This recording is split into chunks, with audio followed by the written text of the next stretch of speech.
Deuteronomy 20 verse 4. For the Lord your God is He who goes with you against enemies to save you. For the Lord your God is He who goes with you to fight for you against enemies to save you. Deuteronomy 20 verse 4. Very good. For the Lord your God is the one who goes with you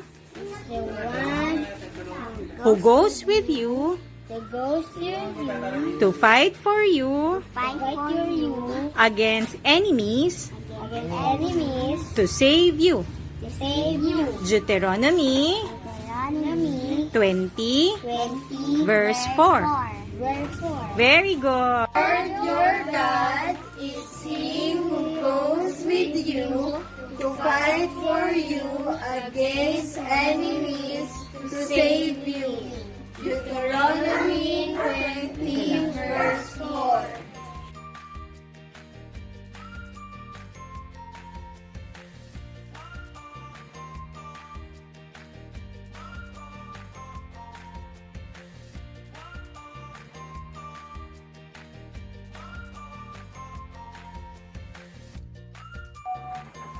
Deuteronomy 24.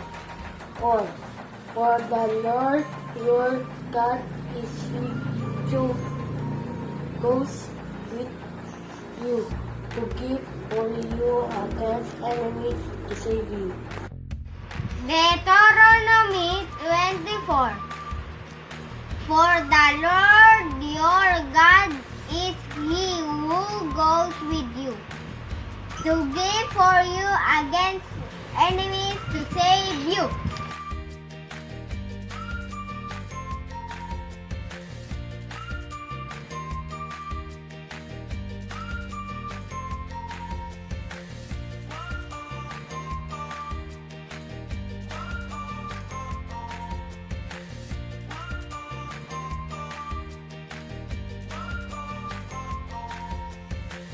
Deuteronomy 20 verse 4.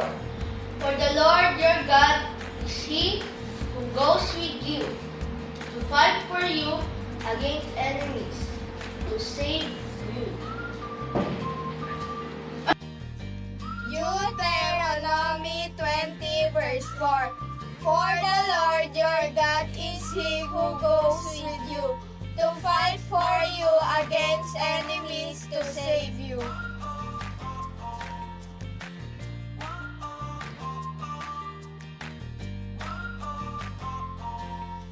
Deuteronomy 20 verse 4. For the Lord your God is He who goes with you to fight for you against enemies to save you. For the Lord your God is He who goes with you to fight for you against enemies to save you. Deuteronomy 20 verse 4. For the Lord your God is He who goes with you to fight for you against enemies to save you. Deuteronomy 20:4. Deuteronomy 20 verse 4. For the Lord your God is He who goes with you to fight for you against enemies to save you. For the Lord For the Lord your God is your God is He who goes He who goes with you with you to fight to fight for you for you against enemies against enemies to save you. to save you. Deuteronomy Deuteronomy 20:4. 24. For the Lord For the Lord your God your God is He is He who goes who goes with you with you to to fight fight for for you you against against enemies enemies to save you. save you. Deuteronomy Deuteronomy 20 20 verse 4. verse 4. For the Lord your God is He who goes with you to fight for you against enemies to save you. Deuteronomy 20 verse 4.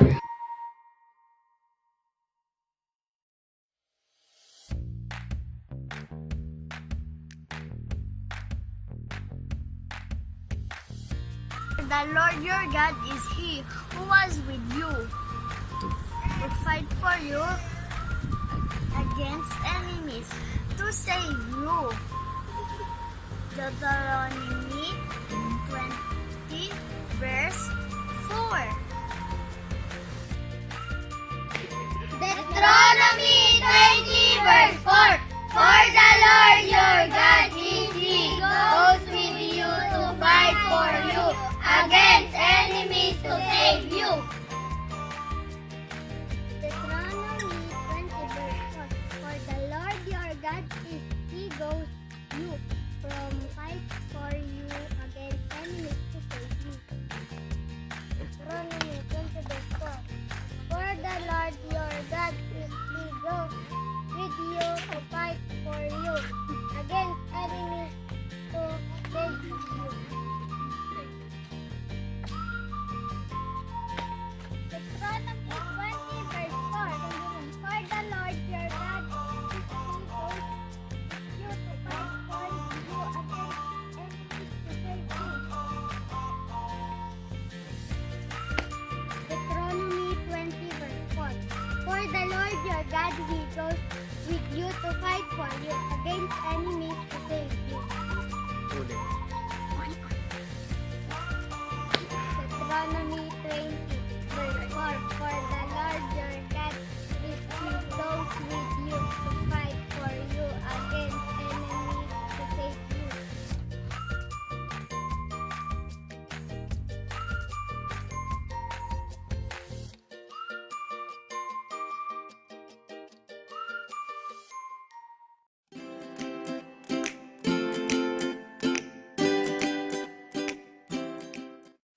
Magandang umaga sa inyo mga bata. Isang mapagpalang araw sa bawat isa sa ating lahat. Salamat sa Panginoon at binigyan na naman tayo ng panibagong buhay para siya ay papurihan, pasalamatan sa umagang to. Alam ko na excited na ang bawat isa sa atin, bawat isa sa inyo kasi September na. Ilang buwan na lang at Pasko na, di ba? Marahil na tinatanong nyo sa sarili nyo na tuloy po kaya ang Pasko? Siyempre, kahit anong mangyari, kahit may pandemic pa, tuloy na tuloy pa rin ang Pasko sapagkat alam natin kung si Jesus ay nasa puso natin, patuloy pa rin ang Pasko. At alam ko rin na namimiss nyo na rin yung mga kaklase nyo or ka-churchmate nyo sa church, di ba? Kasi yung mga kaibigan nyo doon na kasama yung naglalaro, kumakanta, sumasayaw, at nakikinig ng story mula sa Bible. Huwag kayo mag-alala anak, pag natapos yung COVID, babalik ulit tayo sa church at sama-sama po tayo muli na makikita natin ang ating mga kaibigan. At ngayong umagang to, alam ko na excited na rin kayo muli sa panibagong aral na matututuhan natin sa umagang to. Salamat sa ating mga ate, sa ating mga diakonisa kasi talagang binibigay nila yung kanilang effort para maihatid sa inyo ang magandang balita sa pamamagitan ng Sunday School Online Service. No, alam ko na marami na kayo natutuhang bagong kanta, memory verse, at higit sa lahat, linggo-linggo ay excited kayo kung ano yung mga arts na gagawin ng bawat isa sa atin. Kaya sa umagang ito, tara na, sama-sama tayong muling manood ng Sunday School Online Service na hinanda sa atin ng ating mga ate. Kaya kids, isang muling paalala sa inyo na panatilihin nating malusog ang ating katawan, panatilihin natin na malakas tayo, at higit sa lahat, palagi tayong maghuhugas ng kamay, magsusuot ng face mask kung tayo ay lalabas. At higit sa lahat, wag kayong makakalimot na palagi mag-pray. Kaya sa umagang to, muli, isang magandang umaga sa bawat isa sa atin. Pagpalain tayo lahat ng ating Panginoon. Salamat at tara na, tayo ay manood na.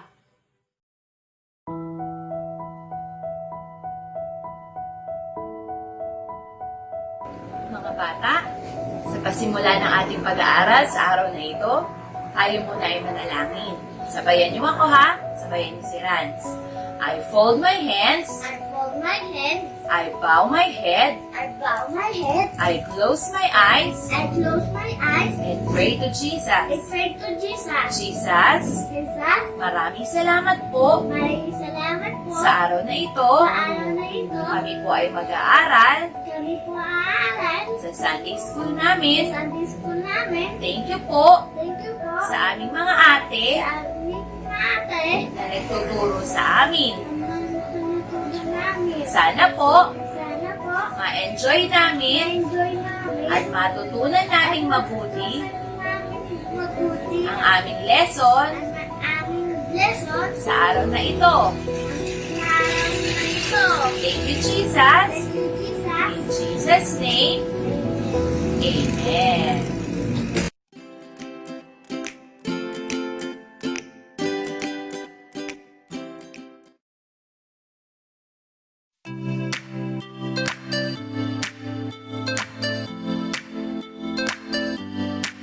Oh, I know God made me, and I know God loves me, and He knows what's best for me, 'cause He knows every single thing, and I believe His promise is true, 'cause everything He says He will do.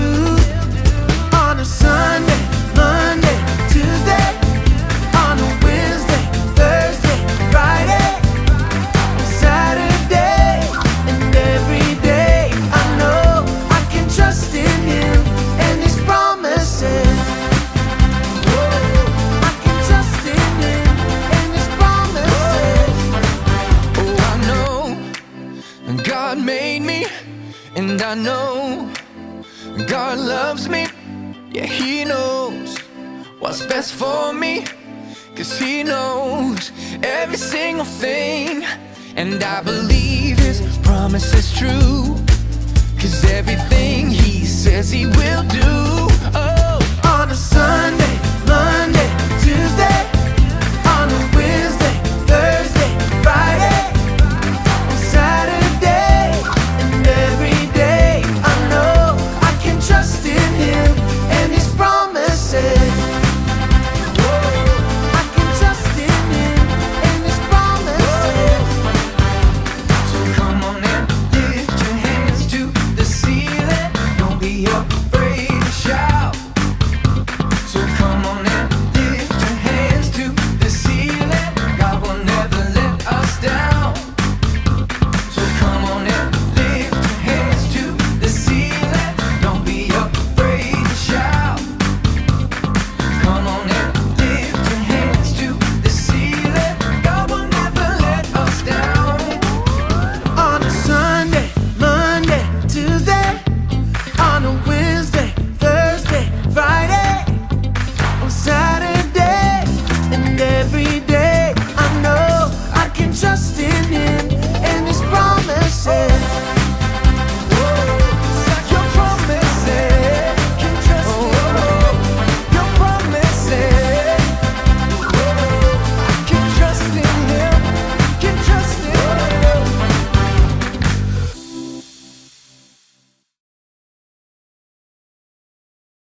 Children, another story about Moses. How did Moses part the Red Sea? Paano nga niya hinati? Bakit niya hinati? Mapapakinggan natin sa istorya ni Ate Mariel. And children, get ready.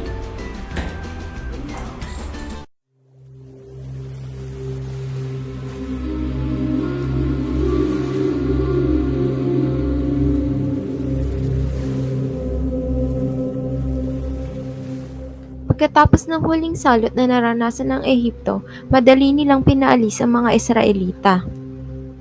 Inipon ng mga Israelita ang kanilang mga ari-arian, pati ang kanilang mga alagang hayop, at umalis sila ng Ehipto na may galak sa kanilang mga puso.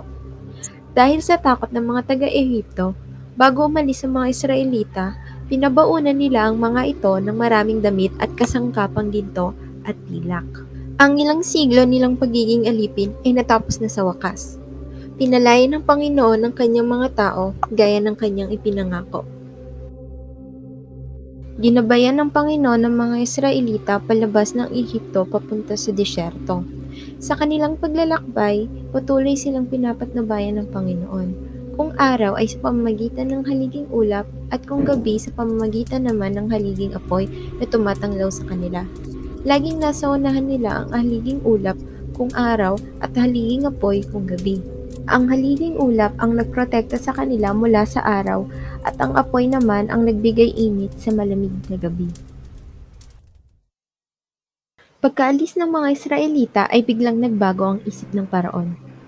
Bakit natin pinayagang umalis ang mga Israelita? Wala na ngayong maglilingkod sa atin. Madaling ipinahanda ng Paraon ang kanyang mga karwahing pandigma at ang kanyang mga kawal. Ang dala niya ay 600 pangunahing karwahing pandigma kasama na ang lahat ng karwahe sa buong Ehipto. Bawat isa'y may sakay na punong kawal. Tinugis ng Paraon at ng kanyang mga sundalo ang mga Israelita. Nang makita ng mga Israelita na dumarating si Paraon at ang kanyang mga sundalo, nagsimula silang matakot at dumaing kay Moises. Bakit mo kami inilabas ng Ehipto para mamatay sa disyerto? Ngunit, naging matatag si Moses at sinabi sa kapwa niya Israelita na magpakatatag din sila. Huwag kayong matakot dahil makikita niyo ang kaligtasan na dadalhin sa atin ng Panginoon.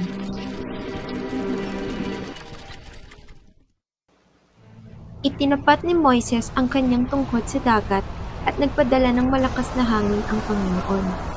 Nagsimulang mahati ang dagat sa dalawa at nag-iwan ng tuyong lakaran sa gitna. Nagsimulang tumawid ang mga Israelita sa dagat na pula.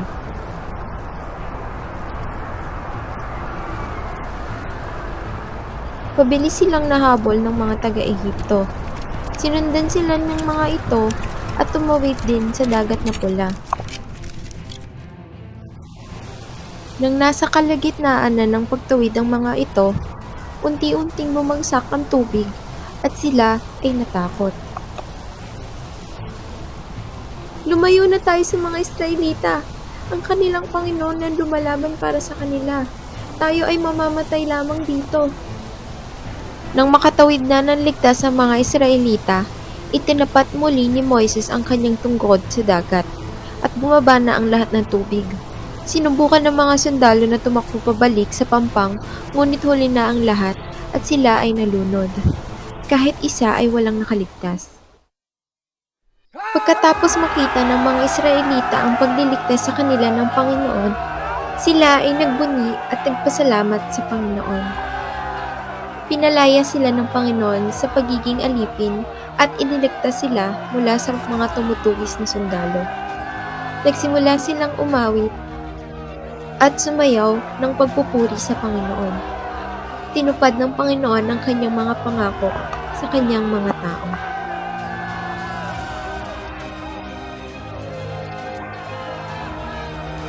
At dyan na natatapos ang ating kwento. Mga bata, lagi nating tatandaan, ang Panginoon ay kailanman hindi tayo pababayaan. Ang kanyang mga pangako ay hindi nagbabago. Kung paano niya iningatan ng mga Israelita sa panahon ni Moises, ganon din niya tayo iingatan sa panahon ngayon. God bless to all.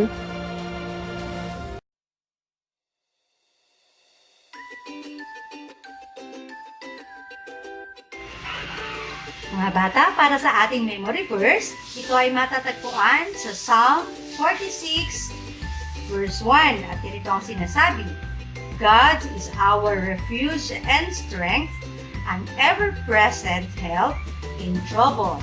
Ano bang ibig sabihin nun?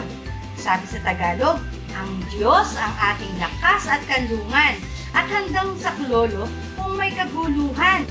Di ba sa kwento natin ngayon tungkol kay Moses at sa mga Israelita sa kanilang pag-alis o paglalakbay, no? Pagtawid sa dagat na pula, napakaraming hirap na kanilang naranasan. Subalit, hindi sila nangamba. Pagkat ang Diyos ang nagbigay sa kanila ng lakas, ang Panginoon ang nagbigay sa kanila ng kanlungan. Ano ibig sabihin nun? Doon pa sa paglalakbay nila, after nila makatawid sa dagat na pula, ay marami pa silang karanasan at iyon ay ating pang malalaman sa mga susunod natin pag-aaral. Subalit ang nais sa ating tandaan ngayon, na sa mga pagsubok, sa mga pinagdadaanan natin, ang Diyos ay lagi natin kasama. Siya ang ating magiging lakas at lagi siyang handang sumaklolo sa ating lahat, kagaya ng pagtulong o pagsaklolo niya sa mga Israelita habang sila ay tumatawid sa dagat na pula. Kaya huwag tayong matatakot ha. Kagaya ngayon, may pinagdaraanan tayong pagsubok, no? Hindi lamang dito sa Pilipinas, kundi sa buong mundo, ang COVID-19. Huwag tayong matakot. Lagi tayong manalangin. Pagkat lagi tayong sasaklolohan at ililigtas ng Panginoon para hindi tayo maapektuhan ng virus nito. Kaya muli, aralin natin at kabisaduhin ang ating mga memory verse na matatagpuan sa Psalm 46, verse 1. At ang sinasabi, God is our refuge and strength, an ever-present help in troubles. Ulitin natin ulit. Psalms 46, verse 1. God is our refuge and strength, and an ever-present help in trouble.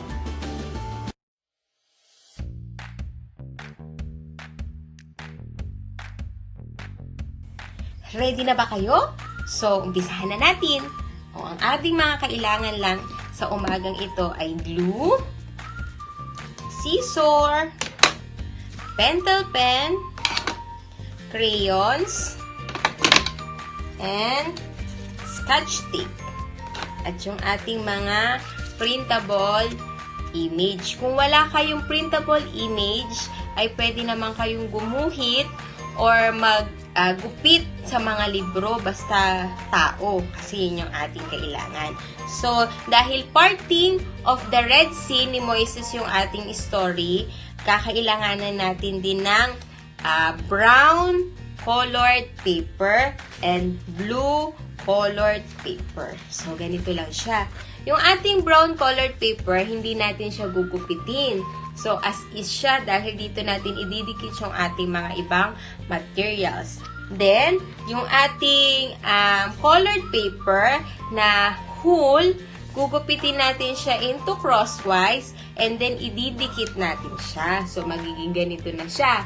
Yung one side lang yung ididikit ha. So, may naka-open na side. Yun naman ay gugupitin natin siya ng maliliit. Pwedeng makapal, pwedeng manipis. Siya yung magiging alon ng ating C. Okay? Then, after nun, para maging mukhang wave, kukulot-kulot lang natin siya. Roll lang natin siya ng i-roll. Pwedeng gamit ang lapis o kahit anong object. Okay? Dapat maging siya, alon, alon, alon. Okay? Then, after nyan, kulayan natin yung ating mga image. Yan. Yung kamukha nung ibinigay sa atin na ipiprint, kung wala, gumuhit or gumupit. Kulayan natin para mas mabuhay yung ating mga pictures.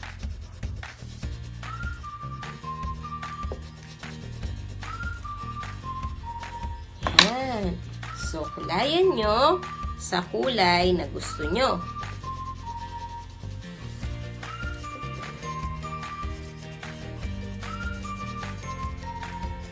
Okay.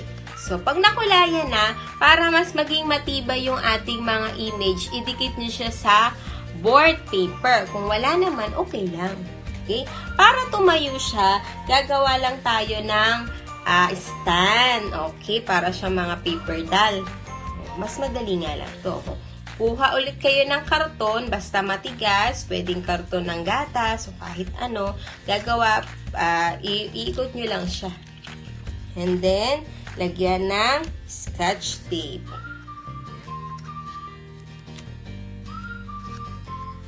Okay? And then, ididikit nyo yung image dito sa ating stand. Kuha ng scotch tape.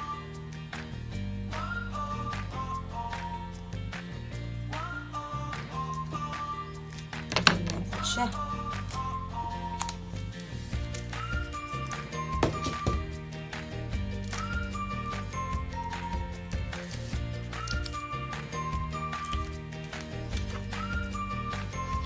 Yan. So, pagdikit, didikit nyo lang siya dito. Lahat ng image natin ay ididikit natin siya. At eto na yung kanyang kalalabasan. Yan. So, kung nadikit nyo na siya isa-isa, lahat, ito na yung ating finished product. Moises Parting the Red Sea. Okay? Oh, ayan. So, para tumayo, lagyan nyo lang siya ng stand. Kung hindi, lagyan nyo pa siya dun sa bilog na ginawa natin. Lagyan nyo ng stick sa loob para mas maging matibay. Okay? So, ito namang wave. Kulot-kulot nyo lang siya, iikot nyo siya sa lapis, o ganyanin nyo lang siya, galawin ng galawin para siya maging mukhang wave. So, this will be our art activity for the day. Enjoy!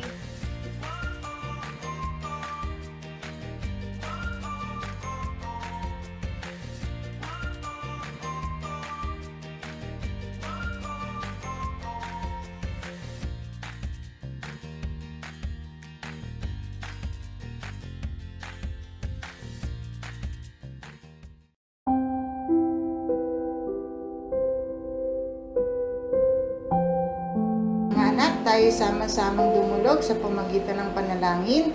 Aming dakilang Diyos, tanggapin mo po ang aming pinakamataas na pagpupuri at pasasalamat sa iyo sa oras na ito. Maraming salamat, Ama, sa aral na ipinagkaloob mo sa amin sa pamagitan, Panginoon, ng aming mga Sunday school teachers na iyo pong naging instrumentong pagpapala sa bawat sa amin. Dalangin namin sa iyo, Ama, na anuman po ang aming pinag-aralan, nawa po, Panginoon, ito ay aming matandaan, tumimo sa aming puso, at magbunga, Panginoon, ng mabubuting gawa at ng matatag na pagkakilala at pananampalataya sa iyo. Aming dakilang Diyos, patuloy pong itinudulog ko po sa iyo ang bawat isa. Ang mga batang sa kasalukuyan, Panginoon, ay dumudulog sa iyo, na patuloy mo pong pagkalooban ng karunungang nagmumula sa iyo, lalo na, Panginoon, sa panahong ito na humaharap po kami sa new normal, sa kanilang pagbabalik eskwela. Bigyan mo po sila ng karunungan na makasunod, maintindihan ang kanilang pinag-aaralan, gayon din, Panginoon, ang kanilang mga parent teachers, ang paaralan, ang kanilang mga ates, ang kanilang mga kuyas, ang mga guardians na ginagamit mo upang makapagpatuloy na malinang, Panginoon, ang kanilang kaalamang pang-akademya, Panginoon. Kung paanong pinagpapala mo kami sa iyong mga salita, ganun mo din po, Panginoon, pagpalain ang bawat isa sa material na bagay. Saan po, Panginoon, ang aming pangangailangan sa pang-araw-araw. I-bless mo po, Panginoon, ang iyong mga anak, ang mumunting mga anghel na ito, ang kanilang mga magulang, ang kanilang kinabubuhay, Panginoon. Huwag niyo po silang pababayaan. Bagkus, Panginoon, laging sumakanila ang iyong presensya, na lagi mo po kaming bantayan at bigyan ng mabuting kalusugan, lalo na sa panahong ito, Panginoon. I-cover mo kami, Panginoon, ng iyong dugo, na kung saan, Panginoon, ang bawat isa sa amin, Panginoon, ay hindi makakaranas ng anumang mabigat na karamdaman, lalo na Panginoon ang virus na dulot Panginoon ng COVID-19. Kaya Panginoon, tanggapin mo po ang aming pagpupurit pasasalamat at ang aming pananampalataya na Ikaw lamang Panginoon ang aming sasambahin at dadalanginan. Sa tanging pangalan ni Jesus, ito po ang aming panalangin. Amen.